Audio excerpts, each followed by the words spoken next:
Assalamualaikum warahmatullahi wabarakatuh. Bismillahirrahmanirrahim.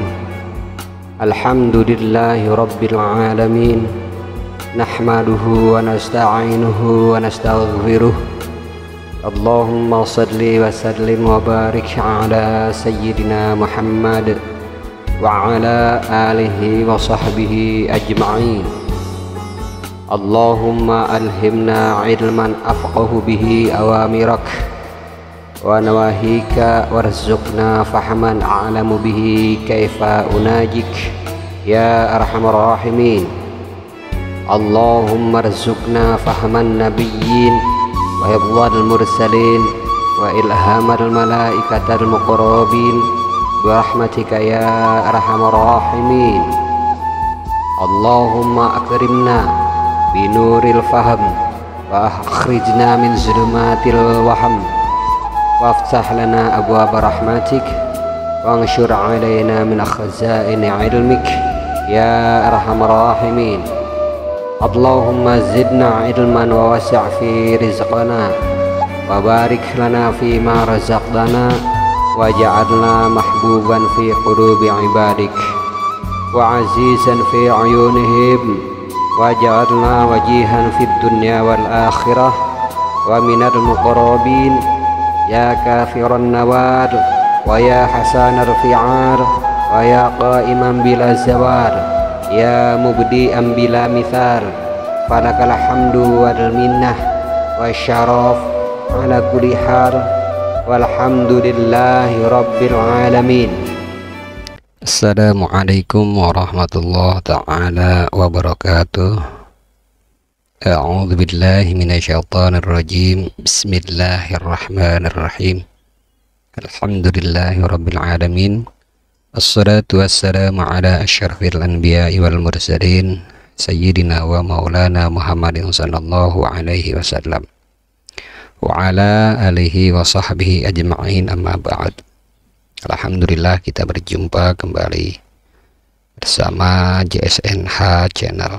Semoga para mustami' senantiasa sehat walafiat, dan semoga Allah Ta'ala melimpahkan rahmat dan maghfirahnya serta mempermudah berbagai urusan-urusan para mustami'. Amin ya Allah ya Rabbal Alamin. Baik, perjumpaan kita kali ini insyaallah akan membahas tentang mutalaah daripada kitab Fathur Rabbani karya sosok agung Sultan Aulia Syekh Muhyiddin Abdul Qadir Jailani Qaddasallahu sirah, pada bagian ke-6. Pada bagian ke-6 dengan tema nasihat mukmin kepada saudaranya, sosok agung berkata bahwa orang yang hatinya bersih dan suci adalah orang yang lupa kepada makhluk, ingat kepada Allah Subhanahu wa Ta'ala, lupa kepada dunia, ingat kepada akhirat, lupa pada apa yang kamu miliki, ingat pada apa yang dimiliki oleh Allah Ta'ala. Kalian terhalang dari diri mereka dan dari segala hal yang ada pada diri mereka. Hal ini terjadi karena kalian lebih sibuk dengan dunia kalian daripada akhirat kalian, dan bukannya kalian malu kepada Allah Ta'ala, akan tetapi malah tidak tahu malu kepada Allah Ta'ala. Terimalah nasihat dari saudaramu yang mukmin dan jangan menentangnya, sebab ia melihat pada dirimu sesuatu yang tidak dapat kamu lihat oleh dirimu sendiri. Karena inilah Nabi Shallallahu Alaihi Wasallam bersabda, al-mu'minuna mir'atul mu'min. Orang mukmin adalah cermin bagi mukmin yang lainnya. Nasihat seorang mukmin kepada saudaranya yang mukmin dapat dipercaya. Ia akan menjelaskan berbagai hal yang tidak diketahuinya dan akan membedakan antara yang baik dengan yang buruk kepadanya. ia akan memberitahukan kepadanya hal-hal yang menguntungkan dan merugikan baginya. Maha suci Allah Subhanahu wa Ta'ala yang telah menaruh dalam hatiku keinginan untuk memberikan nasihat kepada orang lain dan menjadikan hal tersebut sebagai cita-cita terbesarku. Aku memberikan nasihat dan aku tidak menginginkan pahala bagi semua itu, sebab aku telah memperoleh akhiratku di sisi Robku. Aku tidak mencari dunia, aku tidak menyembah dunia, akhirat maupun menyembah selain dirinya. Aku hanya menyembah Sang Pencipta yang Maha Esa dan Maha Kekal. Aku senang karena kalian bahagia dan aku sedih karena kalian binasa. Ketika aku melihat wajah seorang murid yang sudah merasakan kebahagiaan di tanganku, aku langsung merasa kenyang. Dahagaku hilang dan aku merasa senang. Kapan lagi orang yang sepertinya keluar dari tanganku? Wahai saudaraku, yang aku maksud dengan murid itu adalah kamu, bukan aku. Itu jika kamu yang berubah, bukan aku. Aku hanya menyeberangkanmu saja. Kamu mencintaiku demi dirimu sendiri. Kamu bergantung kepadaku supaya kamu dapat menyeberang dengan segera. Wahai kaum, tinggalkanlah sifat sombongmu kepada Allah Azza wa Jalla dan makhluknya. Ukurlah kemampuanmu dan rendahkan dirimu, karena berawal dari air yang menjijikkan dan berakhir menjadi jasad yang dicampakkan. Janganlah kamu tergolong sebagai orang yang disetir oleh sifat rakus dan diburu oleh hawa nafsu. Lalu hawa nafsu itu membawanya menuju pintu para penguasa untuk meminta sesuatu yang tidak diperuntukkan baginya, atau meminta sesuatu yang diberikan kepadanya dengan cara yang menghinakan dan yang meremehkan. Nabi Muhammad SAW bersabda, "Asyaddu uqubatillahi azza wa jalla li 'abdihi talabuhu ma lam yuqsamlah."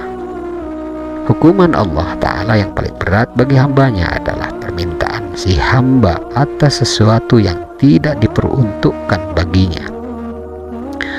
Celakalah kamu, wahai orang yang tidak mengetahui kemampuan dan takdir yang telah ditetapkan Allah Azza wa Jalla. Apakah kamu kira manusia di dunia ini mampu memberikan sesuatu yang tidak diperuntukkan bagimu?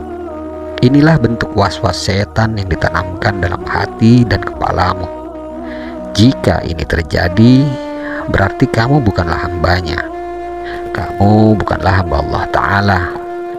Kamu adalah hamba dari jiwa, nafsu, setan, tabiat, dirham, dan dinarmu. Berusahalah kamu dapat melihat orang yang bahagia sehingga kamu pun merasa bahagia dengan jalan yang ditempuhnya. Sebahagian ulama berkata, orang yang tidak dapat melihat orang yang bahagia, dia tidak akan bahagia. Memang kamu melihat orang yang bahagia, tapi kamu melihatnya dengan mata kepalamu, tidak dengan mata hati dan batinmu. Keimananmu adalah keimanan yang tidak tertanam dalam hatimu, sehingga tidak heran jika kamu tidak memiliki penglihatan yang dapat digunakan untuk melihat orang lain. Allah Subhanahu wa Ta'ala berfirman, "Fa innaha la ta'mal absaru walakin ta'mal qulub allati fis sudur." Sesungguhnya bukanlah mata itu yang buta, tetapi yang buta adalah mata hati yang ada di dalam dada. Orang tamak yang mengambil dunia dari tangan orang lain adalah orang yang menjual agama untuk ditukar dengan dunia. Ia menukar sesuatu yang kekal dengan sesuatu yang fana. Jadi tidak heran jika akhirnya ia tidak mendapatkan apa-apa. Selama imanmu kurang, maka kamu harus memperbaiki kehidupanmu sehingga kamu tidak lagi membutuhkan manusia dengan mengorbankan agamamu lagi. Dan bagi mereka dan memakan harta mereka dengan agama tersebut.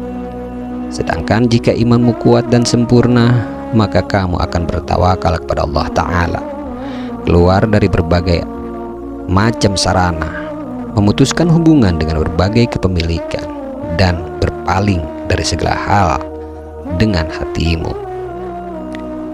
Dari segala hal yang berhubungan dengan berbagai kepemilikan, memutuskan dengan segala hal, serta berpaling dari segala hal dari hatimu. Kamu mengeluarkan hatimu dari negeri, dari keluarga, dari toko, dari para sahabat-sahabatmu. Kamu menyerahkan sesuatu yang ada di tanganmu kepada keluarga, saudaramu dan kerabatmu. Maka jadilah kamu seperti orang yang seakan-akan malaikat maut telah mencabut nyawamu. Perampas kematian telah merampas hidupmu. Bumi telah terbelah dan menelan dirimu. Dan seakan-akan gelombang takdir telah menghanyutkanmu dalam lautan ilmu. Barang siapa yang sudah mencapai makom ini, maka dirinya tidak akan dibahayakan oleh berbagai macam sarana. Sebab sarana tersebut hanya berada pada zahir dirinya saja, bukan pada batinnya. Dengan demikian, sarana hanya dibutuhkan oleh yang lain, bukan untuk dirinya. Wahai saudaraku, jika kamu tidak dapat mengeluarkan semua sarana dan yang terkait dengannya di dalam hatimu, sebagaimana yang telah aku paparkan, maka keluarkanlah sebagian saja. Jika kamu tidak dapat mengeluarkan semuanya, maka tidak ada yang lebih sedikit dari mengeluarkan sebahagiannya. Rasulullah Shallallahu Alaihi Wasallam bersabda, "Tafarraghu min humumid dunya mastata'tum." Kosongkan diri kalian dari keinginan terhadap dunia semampu kalian.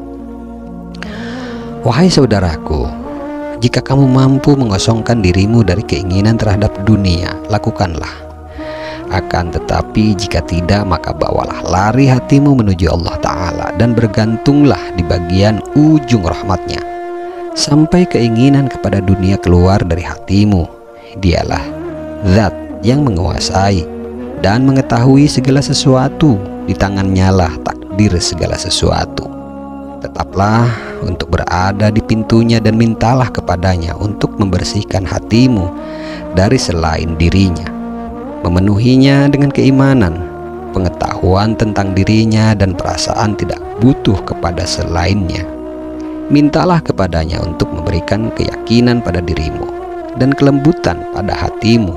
Dengan keyakinan tersebut, sibukkanlah seluruh anggota tubuhmu dengan kegiatan di dalam mentaatinya. Mintalah segala hal darinya, bukan dari selain dirinya.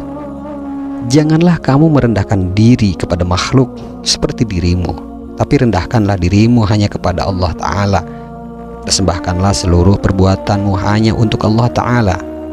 Wahai saudaraku, pemahaman lisan yang tidak disertai dengan amalan hati tidak akan mengantarkanmu kepada Allah Ta'ala, meskipun itu hanya selangkah. Yang dimaksud perjalanan adalah perjalanan hati. Yang dimaksud dengan kedekatan adalah kedekatan batin dengan Allah Ta'ala. Yang dimaksud dengan amal adalah mengamalkan makna yang tersirat disertai dengan menjaga seluruh ketentuan syariat oleh anggota tubuh, dan tawadhu kepada Allah Ta'ala dan kepada hambanya. Barang siapa yang menganggap dirinya penting, maka sebenarnya ia tidaklah penting. Dan barang siapa yang memamerkan amalnya kepada makhluk, maka sebenarnya ia tidaklah beramal. Sesuatu dianggap sebagai amal jika dilakukan pada saat sedang berdiri. Karenanya janganlah kamu memperlihatkan amalmu saat sedang berada dalam keramaian selain amalan fardu yang pengerjaannya memang harus diperlihatkan. Jika saat mengerjakan pondasi saja kamu sudah sembrono, maka percuma saja kamu mengerjakan bangunan yang di atasnya, karena sama sekali tidak akan bermanfaat bagimu. Jika pondasi dan bangunan yang sudah dikerjakan berubah, kamu bisa memperbaiki bangunannya. Pondasi amal adalah tauhid dan ikhlas. Barang siapa yang tidak memiliki tauhid dan keikhlasan, berarti dia tidaklah beramal. Kerjakan pondasi amalmu dengan tauhid dan keikhlasan. Lalu bangunlah amal dengan didasarkan pada daya dan kekuatan Allah Ta'ala, bukan pada daya dan kekuatanmu. Tangan tauhid adalah tangan yang membangun amal, bukan tangan kemusyrikan dan kemunafikan. Orang yang mengesahkan Allah Ta'ala adalah orang yang ketinggian derajatnya tergantung pada amalannya. Sedangkan orang yang munafik tidaklah demikian. Ya Allah, jauhkanlah kami semua dari kemunafikan dalam semua kondisi kami, dan berilah kami kebaikan di dunia dan kebaikan di akhirat, serta peliharalah kami semua dari siksa neraka. Rabbana atina fid dunya hasanah wa fil akhirati hasanah wa qina adzabannar. Demikian mutalaah dari Fathur Rabbani tentang nasihat mukmin kepada saudaranya. Insyaallah kita akan berjumpa kembali pada segmen yang lain. Jika ada kata-kata atau penjelasan saya yang salah, maka hal tersebut merupakan kebodohan dari saya pribadi, dan saya mohon maaf serta memohon ampunan kepada Allah Ta'ala. Akan tetapi jika ada kebenaran di dalamnya, maka kebenaran tersebut berasal dari kebenaran Allah Ta'ala, berasal dari Allah Ta'ala, bukan berasal dari diri saya pribadi. Wabillahi taufiq wal hidayah. Wassalamualaikum warahmatullahi ta'ala wabarakatuh. Bismillahirrahmanirrahim. Allahumma inna nastauda'nak ma qara'nah wa ma katsabnah wa ma sami'nah. Allahumma ya alim ya alim ya alim, adlimna min ilmik wa afhimna ank wa asmi'na mink wa basirna bik wa aqimna bi syuhudik wa arifna at-tariqa ilaik wa hawinha alaina bi fadlik wa albisna libasat taqwa minka wa laka innaka ala kulli syai'in qadir walhamdulillahi rabbil alamin. Bismillahirrahmanirrahim. Subhanakallahumma wa bihamdik, asyhadu an la ilaha illa ant, astaghfiruka wa atubu ilaih. Subhana rabbika rabbil izzati amma yasifun, wassalamun alal mursalin, walhamdulillahi rabbil alamin.